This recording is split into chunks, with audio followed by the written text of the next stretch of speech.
Well, businesses across Greater Sydney have been greatly impacted by this latest lockdown, with the economic loss potentially stretching into the billions. Many are still struggling from last year's closures, and some fear they won't be able to come back from another setback. Joining me live now is Kate and Joff Garvey. They own San Sebastian retail store in Coogee. Thanks so much for your time to the both of you. It's such a trying time for small businesses right across Sydney. You're opening at the moment, and I imagine you're doing so just to pay your staff. Is that right, Joff? Totally. It's been very confusing, and obviously the staff at the moment, when we were told we were going into lockdown 2 weeks ago, were uncertain as to what was going to happen, and we didn't know what to do. So we stayed open purely to cover those expenses, staff and rent. They all still need to be paid. Yeah, and look, it is expensive, and we see kind of this quibbling day in, day out about what is essential. Well, I'm sure you would argue that you staying open is essential for your staff in order for them to be able to live as well. Yeah, totally. And I think that was one of the first things that came out, was that if you couldn't work from home, you're allowed to go to work. My staff can't work from home. It is essential for us to stay open. It's essential for all the small businesses on the street to have to potentially stay open to pay for their staff. Yeah, and look, it's really difficult as well, because this is not the first lockdown.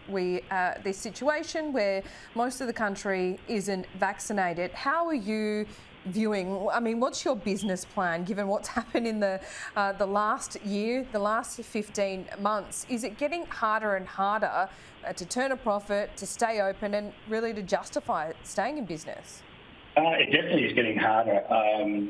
Just the general cost of running the business day to day are slowly increasing.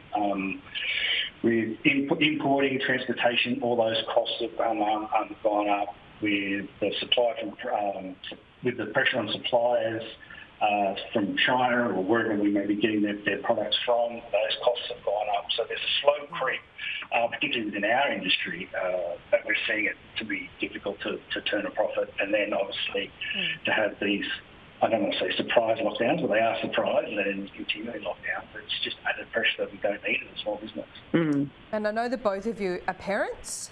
You've got 3 kids at home, so you're trying to run a small business, Kate, with 3 kids at home as well, and school is not going to open as scheduled. No, so we've got a young family. We've got 3 kids at home, and during the break we had them booked into holiday camps, which were all obviously cancelled. So that's been really trying to find them to be looked after, and run the small business, and then the financial pressure as well. But school next week is going to be really trying with the homeschooling. And I think that's a big pressure for all small businesses now, particularly those that may not have help at home, and trying to get through this and open the doors.